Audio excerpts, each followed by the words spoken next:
Happy New Year, everyone, and welcome back to my channel.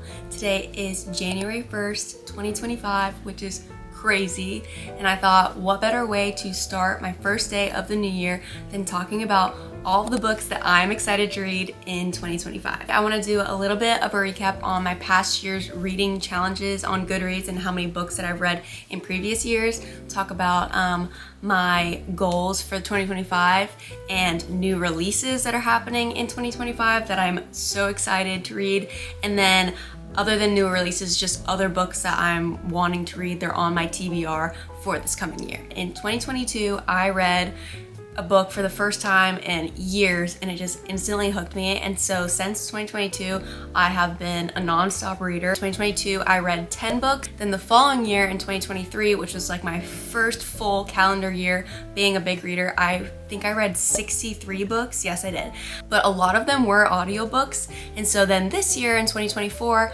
I decided, hey, I want to do more actual physical books because I found that that gave me a better reading experience. I was more focused on the book that I was reading and not just kind of listening to it while doing other things. So I slowed it down a bit this year and I read 47 books. I was hoping to do 48 and I'm still reading tomorrow and tomorrow and tomorrow. For this year, I need to decide a number for my 2025 reading challenge in Goodreads. I think I've decided I want to read 50 books this year, and I want to lean even more heavily into physical books and Kindle reads and less audiobooks. So last year about like half of my books were audiobooks, and I want to make it a very much more small percentage and dedicate more focused reading time to just solely reading. I'm gonna start with new releases, then I'm gonna do fiction TBR, then my non-fiction TBR. Let's talk 2025 releases. You guys, I'm so excited. There are so many amazing books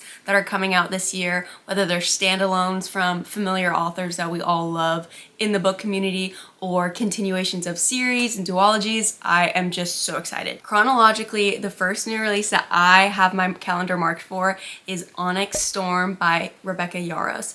This is the third book in the Empyrean series, which was the big craze of Fourth Wing, which is the first book that came out. Then the second one was Iron Flame, and so then this third one is called Onyx Storm. I fell in love with this book when I first read it. I could not shut up about it. I told all my friends about it. I got my coworker reading it, and I even got my boyfriend to read it, you guys, and he is so excited to read this third book. He usually reads like non-fiction books, but I told him, I said, you would really love this fiction book because he loves like dystopian movies like Hunger Games and Maze Runner and stuff, and that's what this book felt like to me. It felt like that same feeling that we got watching those movies when we were like in middle school and high school. It's like the same feeling you get from those movies in a book. I just ate it up so fast. He did too. He read the first one in like a week and then the second one in a week, and he has been super excited for this one to come out. I will say that this book is rated R. It is very plot heavy, but there are explicit scenes in it, whether that be violence and romance, and so please just keep that in mind going into it. The series is really good. I've described it as the Divergent, what is it called? Oh, that's the word. It's factions. So if you're familiar with the Divergent series, there's like factions. And so I have described the Empyrean series as the Divergent factions in the world of How to Train Your Dragon. And so it might sound silly to you, but it's so good. Just trust me.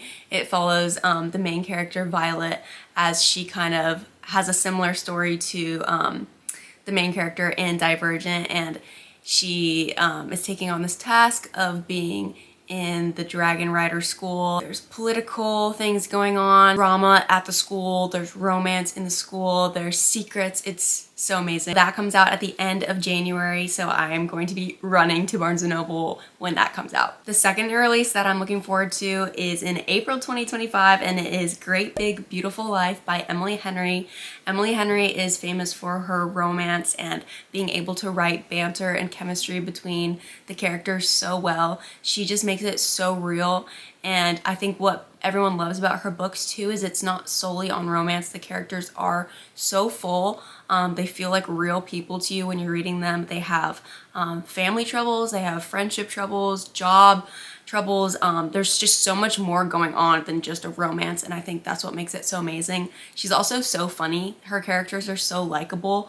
You can't help but root for them and want them to improve. I'm really excited for this one because it seems like a little bit of a different take. I've been hearing that this book was heavily influenced by the Last Great American Dynasty song by Taylor Swift and that whole story of the woman who owned the house. And so it follows two writers, I believe, in this book, and they're kind of going head to head in a writing competition.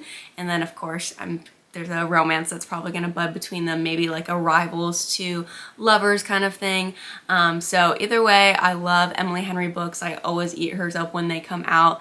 And so I'm really excited to see if she can kind of bring a fresh new book to her already great collection of books. Also coming out in April 2025 is Fearless. And so this is the third book in the series, what is it called? The Powerless trilogy by Lauren Roberts. So the first book is Powerless, the second book is Reckless, and then this third book coming out in April is Fearless. Let me tell you guys, I didn't instantly love this book. I have a lot of critiques about it, but I'm invested, and the second book ended on quite the cliffhanger.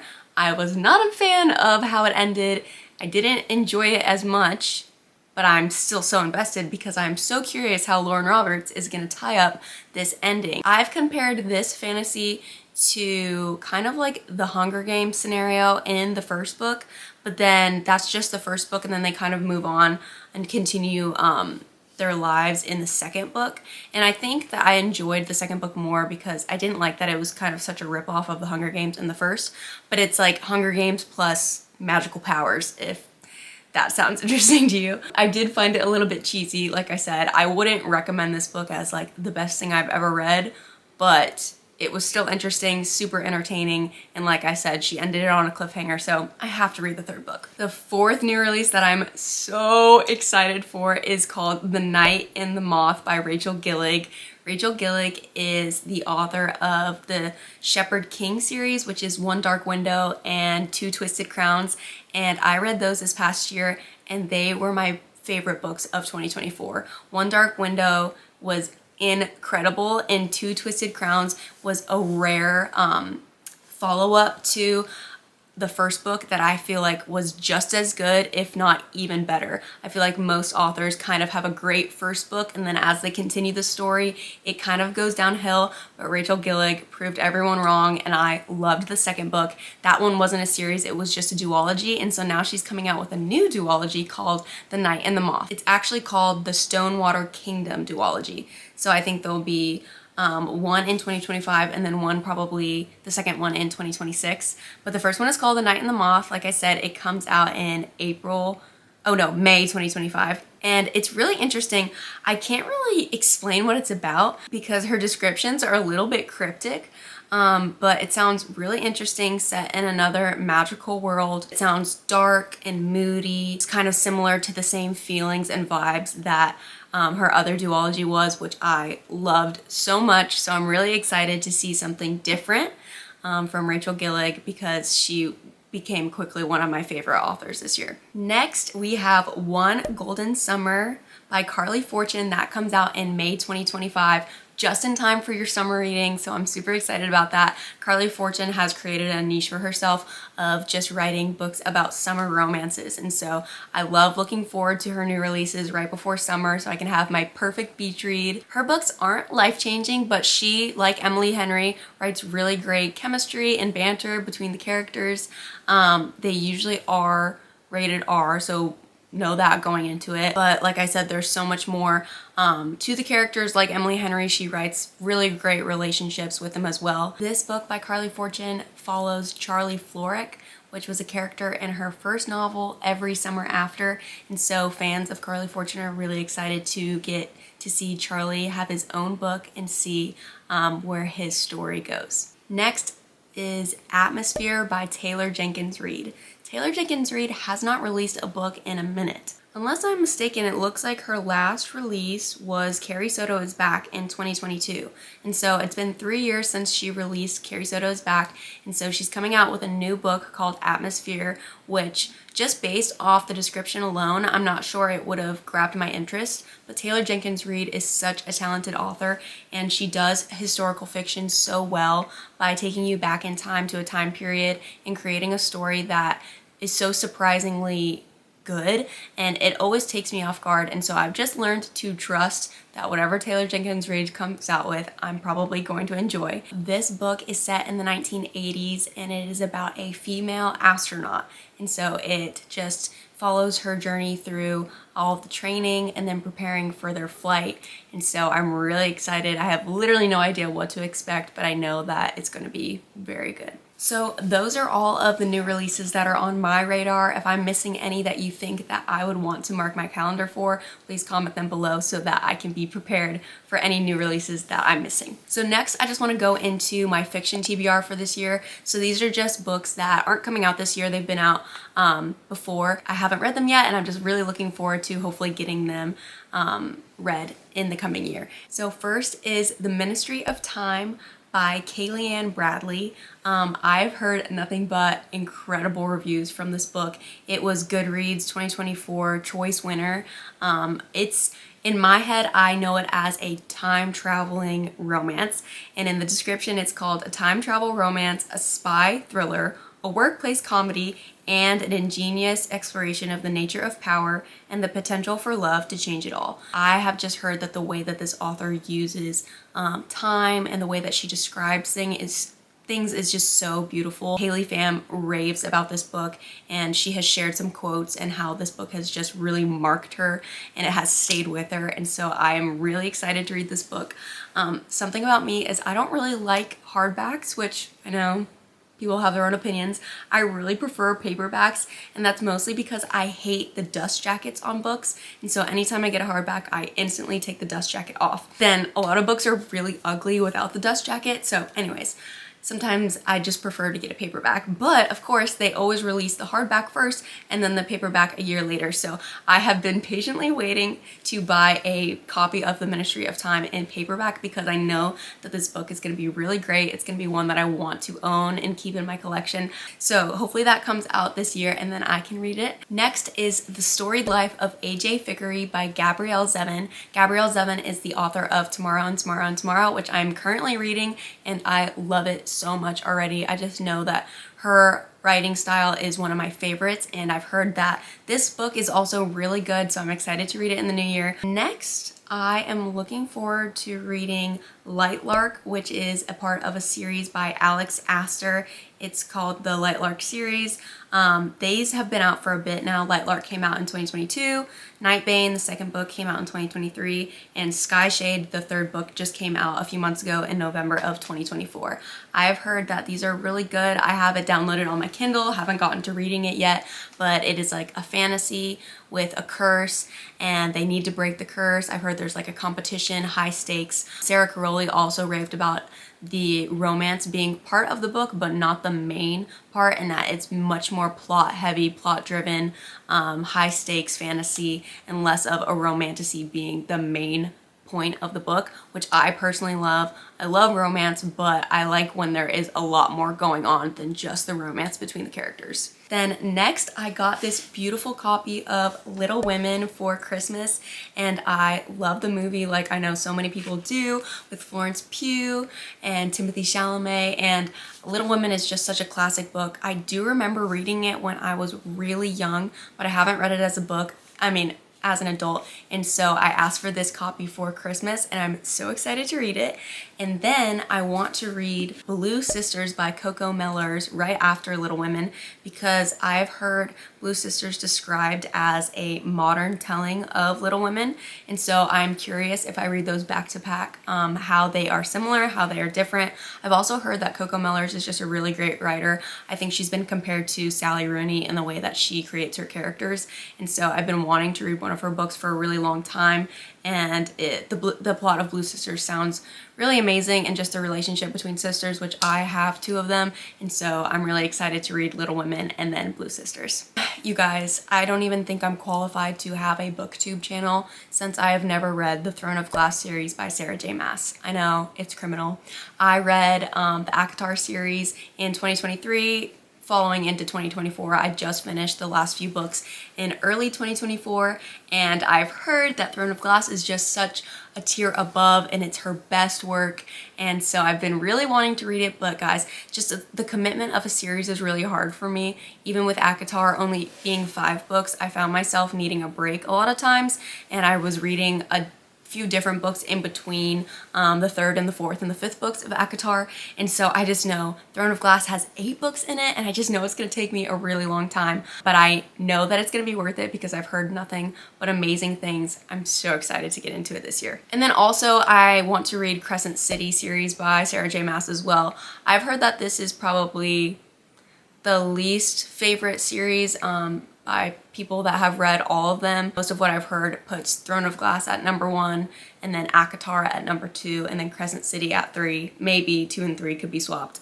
But I still want to read it. I still think she has amazing writing, and I'm also just really interested in the Crescent City world, how she can write all of these amazing fantasies but make them different in their own ways. Next, I want to read Sally Rooney books, and I have 3 of them right here. I have Beautiful World, Where Are You?, Conversations with Friends, and then of course Normal People. I'm just obsessed with this cover. It is so darn cute. I've heard that Sally Rooney is not for everyone, but again, I've heard her compared to maybe One Day by David Nichols, which I loved this year. And if you've read Sally Rooney or One Day by David Nichols, you know what I'm talking about. It's very character driven. It's just a lot of their internal thoughts and their internal emotions, and them just kind of living life. Like, there's not a ton of action or things going on around them other than just watching them progress through time and their relationships with the other characters in the book. So I always love those. I always find that those types of books are more of an emotional experience, and you find more relatability with the characters if they are likable, or if Sally Rooney is writing some miserable characters, maybe you don't like them as much. But either way, I have heard amazing things. If you're in the book community, you know who Sally Rooney is, and so I know that there could be mixed opinions, but I personally think I'm going to love them, and so that's why I bought these 3, and I'm excited to read them in 2025. Next, I want to read Fredrik Backman books. I have heard that his books, again, are so emotional and that he writes so incredibly.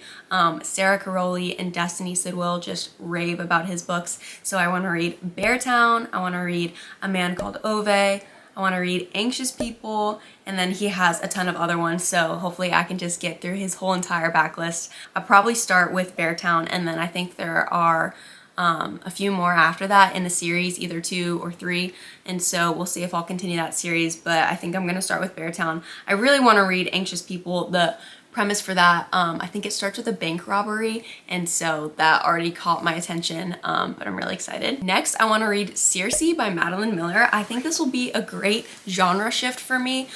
She writes, if I believe, it's kind of a play off of Greek mythology, and so I think that would be really interesting, especially since if you're sensing a pattern, I kind of stick to romance, fantasy, some contemporary fiction, but I think that this type of book would be very interesting and that I would love it.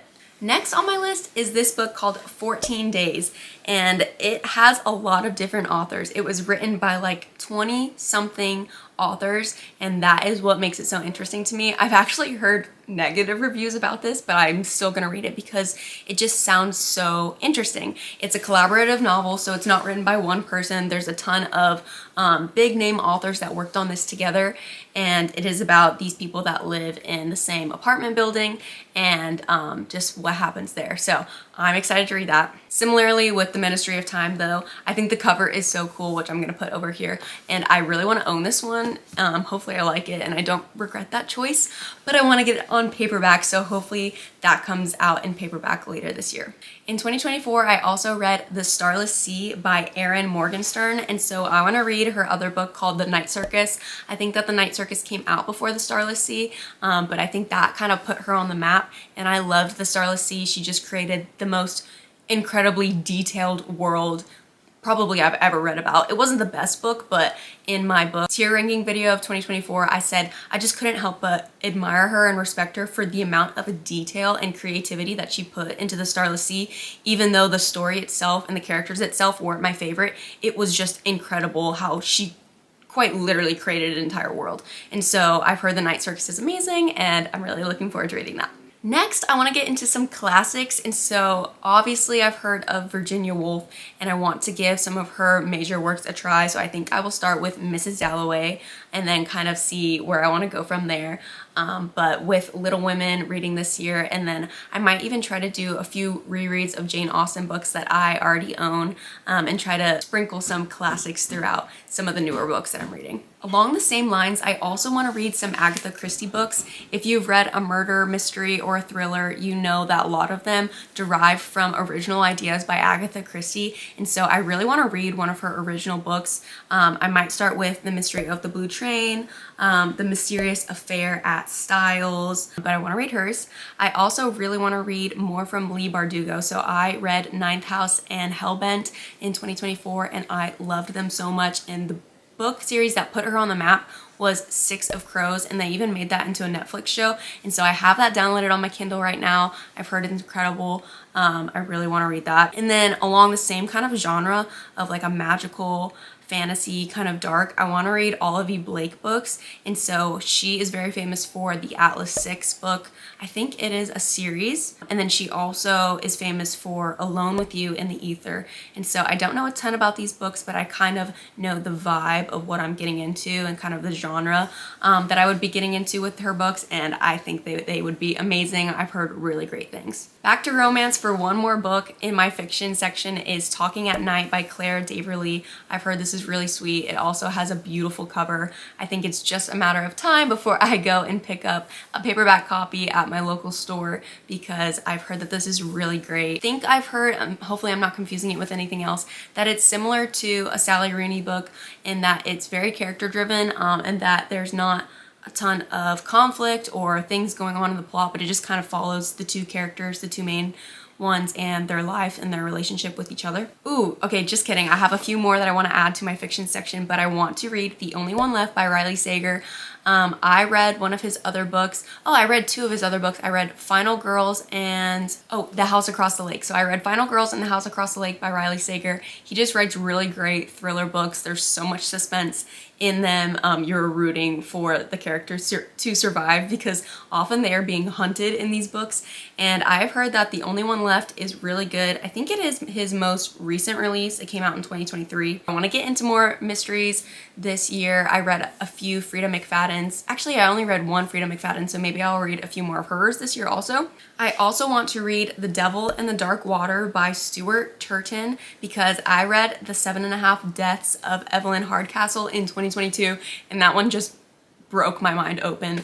It was incredible the way that he weaved time and just different elements. It's so hard to explain, but it is such a mind-bending book.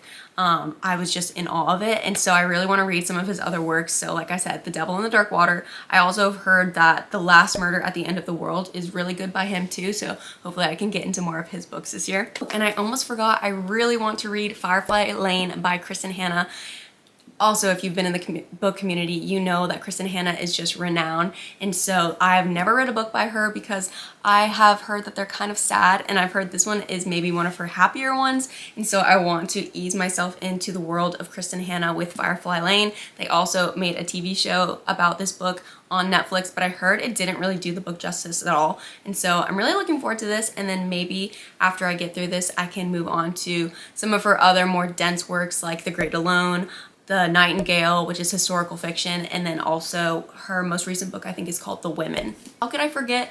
I also really want to read this book. It's called The Left Hand of Darkness by Ursula K. Le Guin. Hopefully I'm saying that right.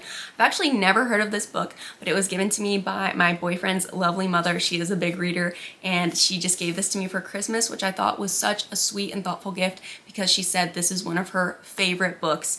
It is kind of like a science fiction. It takes place on an alien planet, and so I don't usually read a lot of science fiction, but because it's one of her favorites, I have high expectations, and I'm really excited to get into it. If it isn't clear, I really do love fiction. I really try to make myself read nonfiction nonfiction sometimes because I think that's good for me.